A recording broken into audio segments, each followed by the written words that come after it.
Hello everyone, it's Dancy, and now that it's over and done with, let's give Season 7 one last quick go-around. If you watched my individual episode reviews, you could probably piece together what I thought of it, but I wanted to make this video to talk about my 3 favorite and least favorite aspects of the most recent season of Game of Thrones, as well as give my final thoughts on why, as a whole, I don't think this season really worked. However, let's start with what I did enjoy. Number 3 is You Don't Have to Choose, Theon and Jon's scene in the finale. This scene closes out Theon's arc well. After all the turbulent soul-searching he did in earlier seasons, he learns that he doesn't have to label himself. He can be a Stark, or a Greyjoy, or both, or neither if he wants to be. And that's the kind of liberation you want to see from a character who's felt like he's been stuck at a crossroads his whole life. It was both meaningful and well done. Number 2 is quite a bit more general, but the special effects. It's easy to say, well, yeah, of course the show looks nice, its budget is many times that of any other TV show. You know, it's a pay-to-win element. But while a ridiculous amount of money is dropped on the CGI team, their talent and hard work should still be appreciated. I see the close-up of Drogon's eye or an undead polar bear on fire and think, wow, whoever designed this had an incredible amount of love for their work. They're dedicated to making this show look the best that it can, and it shows. And finally, my favorite thing about Season 7 was That's Not You, Arya's scene with Nymeria. If I had to pick a favorite piece in terms of writing, it would be this. I admit that out of pessimism, I really didn't think that they were even going to mention Nymeria again on this show. But not only did they prove me wrong, they also produced what was one of my favorite scenes to come out of the show in years. It really brought back great memories of watching the show in 2011. So, those were things I really liked about Season 7, but I'm guessing that if you clicked on this video, you're probably more interested in the negative points I'm going to bring up. So, switching over to my least favorite, number 3 is the Casterly Rock plotline. The first 3 episodes of the season were spent heavily on Daenerys planning and executing her takeover of Casterly Rock, eventually ending on the cliffhanger of Grey Worm and the Unsullied turning around to see that they're trapped by Euron's fleet. This could have been a really good setup, but we never find out what happened to them. They just turn up at King's Landing totally unscathed in the finale. So, what, did Euron let them go? Did they escape? Did they somehow manage to fight him off? What?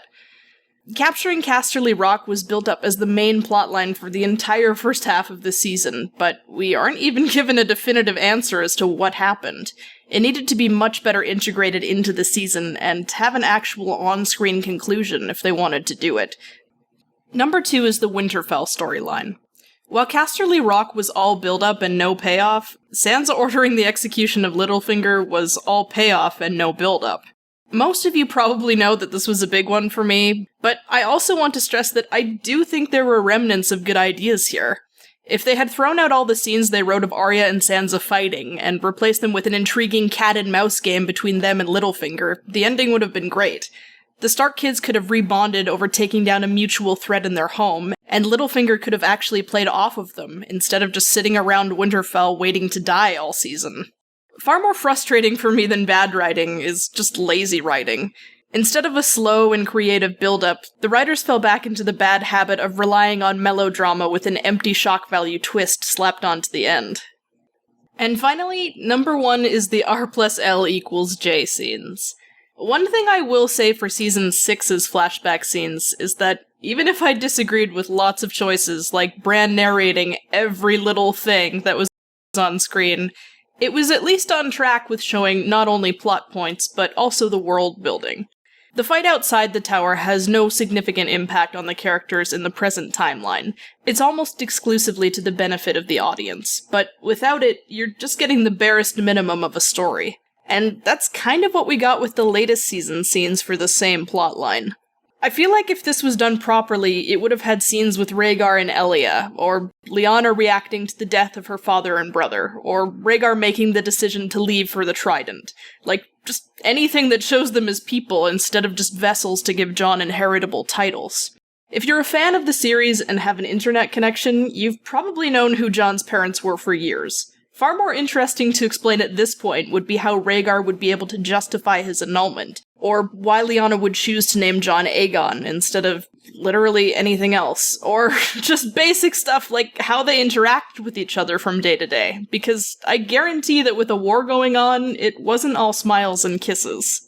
If they're just gonna show us these plot bullet points, then you might as well skip watching and just read the episode's Wikipedia page. And all of this leads me to talk about what I really think held this season back. Everything being so damn rushed. Creators David Benioff and Dan Wise decided long before the season was scripted that they were going to reduce this season to 7 episodes instead of the normal 10, citing a lack of story left to tell. D&D, you will probably never watch this, but I'm here to tell you that I think you're wrong. These are just a few storylines that could have benefited enormously from more screen time, but if I'm being honest, I think you knew this.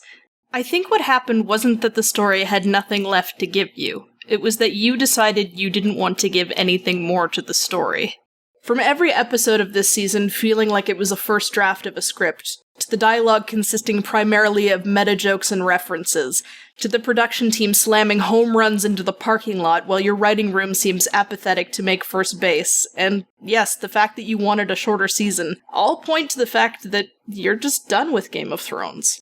In a lot of ways, it makes sense that you are. You've made your millions and won all the awards you can. For years, there's been no incentive for you to maintain the quality of the writing, and I get that. But for those of us that loved the earlier seasons of this show and its source material, the next time you get the rights to a popular franchise, please consider passing the reins to someone else before you lose the passion you have for the project. Because there will always be fans that feel it if you don't.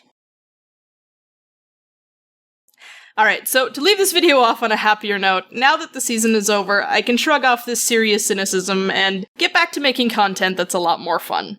This means more Westeros brawls, top 10 lists, character and story analysis videos, some lore videos because it's been forever, vlogs of me just doing random stuff, and much, much more.